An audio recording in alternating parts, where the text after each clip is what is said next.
데살로니가 후서 1장 3절에서 9절 말씀 봅니다. 재앙적 수준의 하마가 땅을 삼켜버린 모습은 전쟁의 폐허만큼 끔찍합니다. 앞으로 발생하는 불로 인한 심판은 과거 홍수에 의한 심판만큼이나 두렵고 실제 지구촌 곳곳에 그 원인을 추후에나 예측하게 되는 거대한 불길이 목격되고 있습니다. 자연 발화적 불이라고 있기보다는 오히려 사악한 목적을 반영하는 인위적인 불길에 망연자실한 사람들을 보면서 장차 하나님의 불길로 심판당할 우리의 운명을 생각합니다. 마지막 때에 새 하늘과 새 땅에 자리를 내어주는 지금의 하늘과 땅은 불로 심판받는다는 사실을 베드로 후서 3장 7절은 분명하게 증거합니다. 거대한 지구적 가인의 문명이 홍수 심판으로 끝장나버린 창세기의 증거를 무신론적 오만함에 기반한 AI 인공 시대를 연 지상 문명은 두려워할 줄을 모릅니다.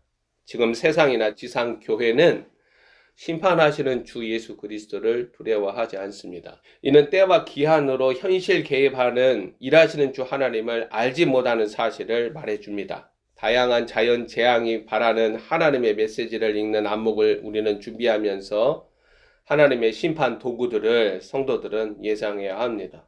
아래 세상에서 일어나는 재앙들과 사건들을 우리는 스킵하지 말고 자신들이 당할 하나님의 중간 심판적 화마에 유념해야 합니다.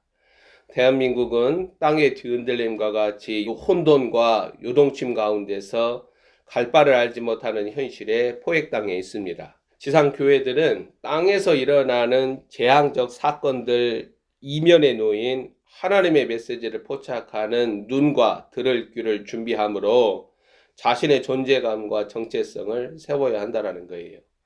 주님은 지금도 보이지 않는 하나님의 종들을 보내셔요. 요한계시록 1장 1절 2절에 나타난 대로 하나님이 가브리엘 천사를 보내시고 하나님이 천사들을 보내세요. 천사들은 사람의 모양을 하고 있죠. 그래야 우리와 커뮤니케이션이 되니까. 그러나 그들만 있는 게 아니에요. 하나님이 지으신 보이지 아니하는 것들이 있어요. 지금 외계인을 다른 차원에서 온 천사나 악마로 있거나 아니면은 전혀 다른 존재로 이렇게 두 가지 종류로 해석을 하잖아요. 외계인 이슈는 이제 앞으로 이제 만연해질 거예요. 외계인이 나타나면 어떻게 해요? 천주교에서는 이미 외계인이 나타날 것을 대비를 해서 신약 성경을 새롭게 읽어가고 있잖아요. 내가 그러한 하나님이 보내시는 종들과 만나고 대화할 수 있는 그릇으로 준비되지 못한 자신이 회개하고 하나님 앞에 준비되어야지 하나님이 아무 일도 안 하시는 게 아니에요. 하나님은 여전히 말씀하고 계시고 여전히 일하세요.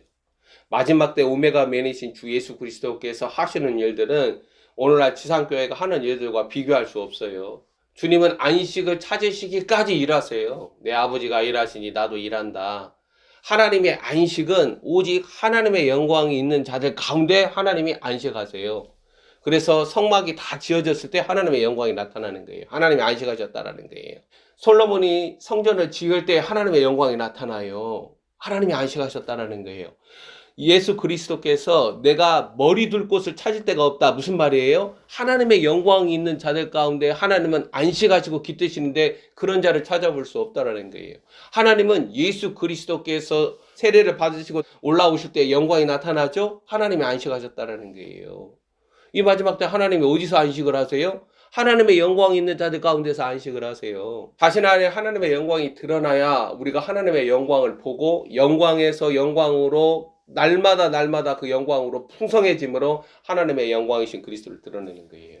이와 같이 하나님은 보이지 않는 종들을 보내셔서 우리에게 경고하시고 본격적으로 다루고 계십니다.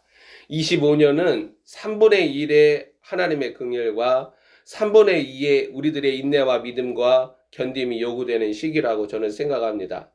주님의 거친 손길이라도 마지막 때 성도들에게는 그 거친 손길이 구원으로 작용이 됩니다. 하나님의 그릇들은 토기장이의 손길을 반드시 알아야 되고 토기장이신 주 예수 그리스도는 그의 뜻대로 원하시는 대로 다루신다라는 것. 그래서 하나님의 그와 같은 목적과 의도에 겸손하게 자신을 온전히 내맡겨야 합니다. 지금이라는 영적 타임에서 거의 들리지 않는 메시지가 예수 그리스도를 주로 영접하고 구원을 받으라 이 외침은 너는 하나님의 공의로운 심판을 피하지 못하기에 주님의 심판을 준비하라는 경고라는 말이에요. 심판하러 나오신 주 예수 그리스도는 말라기 3장 2절 3절에 따라서 구원받을 백성들을 반드시 잿물과 불로 성결하게 하십니다. 마지막 날들 가운데 구원을 받는 자들은 하나님의 손으로부터, 토기장이신 예수 그리스도의 손으로부터 그 손에서 압력을 느끼죠. 그리고 그 토기장이가 그릇을 빚을 때에 불필요한 것들은 과감히 떼어서 내어버리죠. 이 모든 것들을 통하여서 모든 것들을 견디면서 깨끗함과 의로움과 신실함이 준비가 되고 그러므로 그리스도의 영광에 나아가는 거예요. 그래서 이른 휴거는 없다. 환난 전 휴거는 없다. 환난 중 휴거는 없다. 토기장이신 주님의 마사지를 받을 준비를 해라. 토기장이신 주 예수 그리스도께서 현실적으로 고통과 환난과 징계와 연단이라는 다루심 가운데에서 어린 양의 신부들로 우리를 합당하게 빚으심이 없다면 마지막 하나님 나라 구원과는 상관없는 자들이다. 한국교회는 환난과 고통의 시기 하나님의 손길에 합당하게 빚어지는 데살로니가인의 교회를 닮아가야 합니다.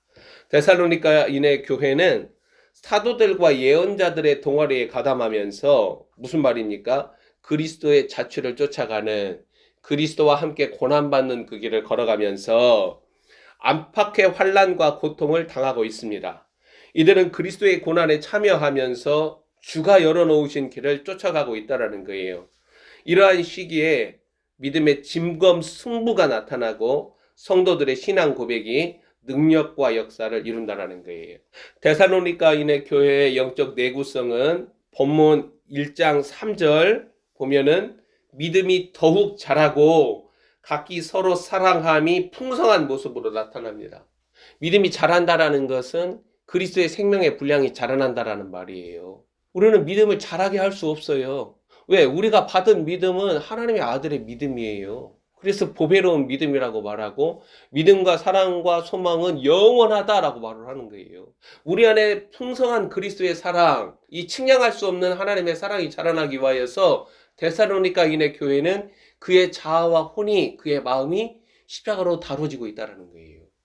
그렇지 않고서는 자신을 희생하는 사랑이 나오지 않아요. 자기를 주장하는 사랑이 나오죠. 혼돈과 분열, 무지와 요동 가운데 각자 도생하는 오늘날 한국교회와는 이 데살로니가인의 교회는 사뭇 다르다라는 거예요. 이러한 차이나는 클래스는 각자 그리스도와의 친밀감이라는 농도와 깊이에서 비롯이 됩니다. 하나님의 생명이신 그리스도가 온전히 그들을 차지하시고 소유로, 무슨 말이냐? 하나님의 신령한 처소로 거하시기 때문에, 자, 1장 4절, 견디고 있는 모든 박해와 환난 속에서 인내와 믿음을 유지한다는 거예요. 하나님의 신령한 처소가 되지 않는 한 인내와 믿음으로 환난과 박해를 견딜 수 없어요. 전부 다 타협한다니까요. 짐승의 표 666, 짐승의 체제와 질서, 그들의 아젠다에 다 복종한다니까요. 그러니까 거리와 광장에서 나라 살리기 위하여서, 나라 살리기가 대통령 구하기가 아니에요. 나라 살리기는 이 대한민국이 다시 그리스도라는 그 길을 걸어야 돼요.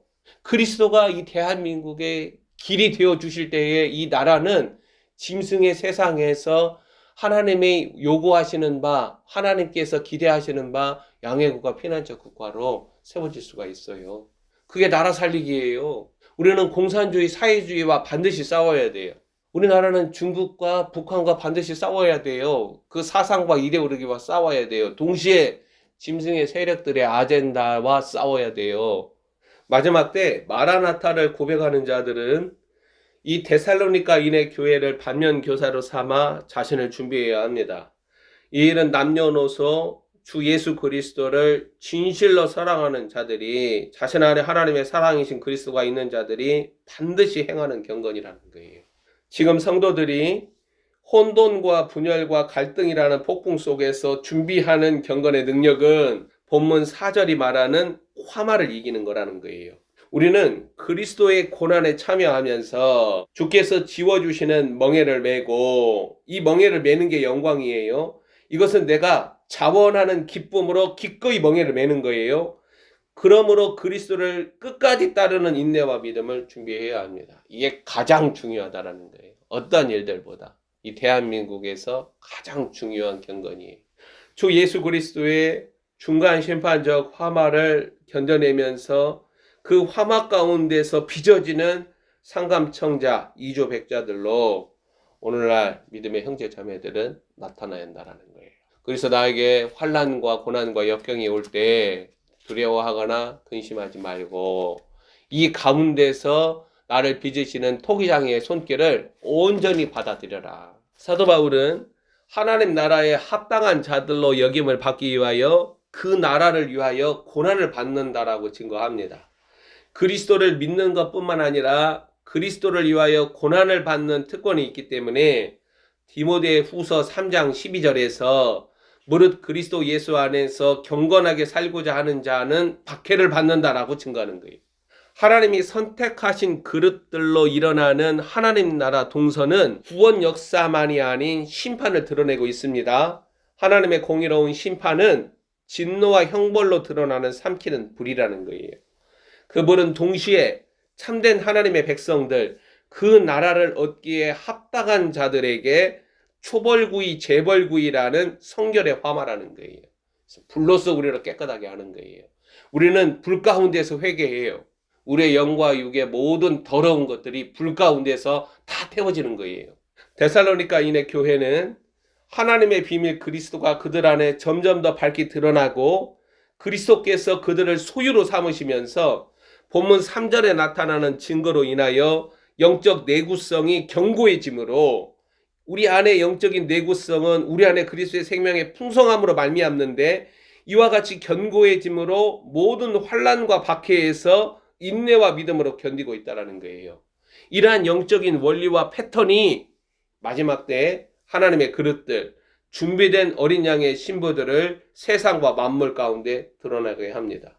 하나님의 심판의 화마는 본문 6절, 7절에 나타나는 공의를 만족시키는데 6절 너희로 환난을 받게 하는 자들에게는 환난으로 갚으시고 이게 요한계시록에서 대접재앙으로 나타나요. 그리고 7절 환난을 받는 너희에게는 우리와 함께 안식으로 갚으시는 하나님의 공의다. 안식이라는 단어는 반드시 하나님의 영광과 관련이 돼 있어요. 우리 안에 그리스도라는 하나님의 영광이 풍성하게 드러나므로 신랑이신 우리 주 예수 그리스도가 오시는 거예요. 자, 안식, 하나님의 영광, 하나님의 공의, 주 예수께서 자기의 능력의 천사들과 함께 하늘로부터 불꽃 가운데서 나타나시는 때 예수 그리스도의 재림을 말하고 있죠. 하나님의 공의는 하나님의 자녀들에게 되갚아주는 안식과 심판으로 분명하게 드러납니다. 환난은 악하고 불의한 세상에서 그리스도와 연결되는 지상교회들과 이스라엘의 남은 자들을 겨냥합니다. 환난을 받게 하는 자들의 운명은 7절 하반절과 9절의 증거대로 형벌과 진노로 나타납니다. 주의 얼굴을 떠나버린 가인과 그의 후손들이 홍수 심판으로 그들의 문명과 함께 당한 운명대로 동일하게 이 마지막 때에 영원한 멸망의 형벌을 받는 자들은 마귀와 그에게 속한 자들이라는 거예요. 이런 자들은 주의 얼굴과 그의 힘의 영광을 떠나 주의 얼굴에서 떠나요. 누가 떠났어요? 가인이 떠났어요. 창세기 읽어봐요. 가인은 아벨을 죽인 죄악보다도 하나님의 얼굴에서 떠난 것이 더 큰 죄악이에요. 자, 이 마지막도 어떻게 하나님의 얼굴에서 떠나요? 그리스도라는 하나님의 영과 상관없이 자신의 주장과 자기 만족적 삶과 자기 사랑으로 성도들과 목사들이 그와 같이 행할 때 하나님의 얼굴에서 떠나는 거예요. 마귀는 독립적인 영을 일으켜요.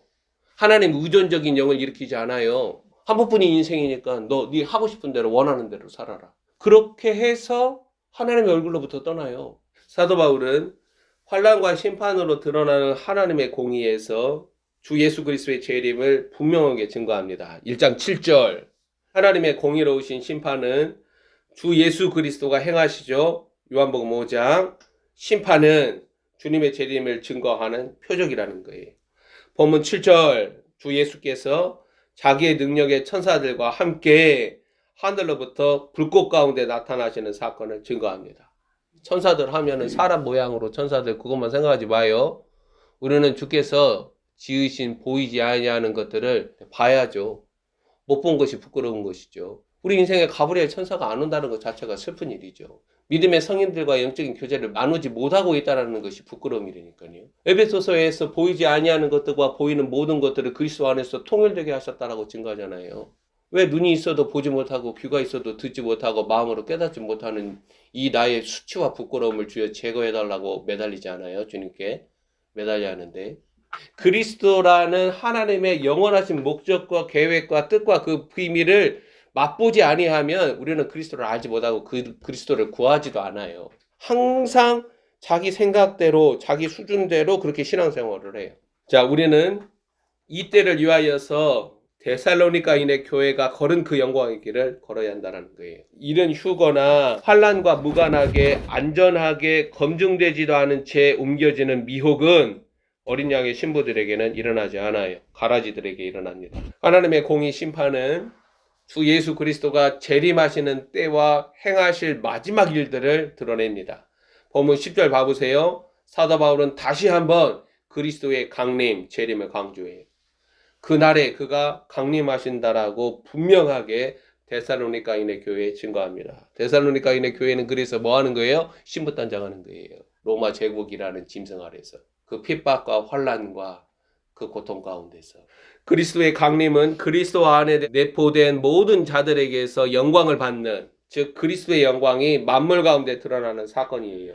자, 이 그리스도의 영광이 우리 안에서 찹니다. 우리가 물에다가 컵에다가 물을 채워보세요. 조금씩 찼다가 충만하게 채워보세요. 그것처럼 우리 안에 우리의 영이 그리스도를 알수록 그리스도의 영광이 우리 안에 차는 거예요. 그리스도의 영광을 꿈과 환상으로 보다 이것과 그 그리스도의 영광이 내 안에 차서 충만해지는 존재로 나타나는 것은 다른 거예요. 이사야 60장 그러한 영광이 충만하게 채워진 존재가 드러난다는 거예요. 하나님은 그들 안에서 영광을 받으시고 그들 안에 안식하시는 거예요. 그들과 거하신다는 거예요. 하도 그냥 영광 눌렸다 하도 그냥 목사들이 세뇌시키고 지상교회 성도들이 그냥 말끝마다 그렇게 말을 하는데 실제로 영광을 모르는 거예요. 왜? 그리스도의 생명이 자신 안에 드러나지 않으니까. 창세전에 감춰진 그리스도의 비밀이 자신 안에 드러나지 않도록 여전히 종교적 수건과 감정으로 자신을 싸매고 있으니까. 마지막 주자들로서 성도들과 목사들은 하나님의 공의를 심판으로 드러내시는 주 예수 그리스도의 강림하심을 준비한 합당한 자들로 나타나야 합니다. 그리고 이 증거는 그들에게 당하는 환난이라는 거예요. 정리합시다. 하나님의 중간 심판적 화만은 환난과 역경과 고난이라는 옷을 입고 우리를 거쳐 나옵니다. 이것을 피하거나 거부하지 않고 우리 할렐루야 영광교회는 토기장이가 진흙을 그 토판 위에다가 놓고 자신의 뜻대로 빚어가는 사건으로 읽어가면서 오직 선한 목자이사 우리를 신원해 주시는 주 예수 그리스도께 온전히 자신을 내어 맡기는 거예요. 주님의 중간 심판적 화마를 이 대한민국과 지상교회는 피하지 못해요. 이 화마를 거쳐 나온 후에 우리는 주님의 강림하시는 영광으로 들어갑니다. 만왕의 왕 만주의 주의 자녀들은 그 영광의 무게를 견디며 그 영광이 우리 안에 충만하게 채워지는 것이죠. 그리고 그 나라에 합당한 자들이라는 증거를 스티그마로 지닙니다. 주 하나님의 아들 예수 그리스도는 우리에게서 가까이 계시고 여전히 문 밖에서 두드리시며 자기를 숨기지 아니하시고 기꺼이 자신을 드러내십니다. 기도합시다.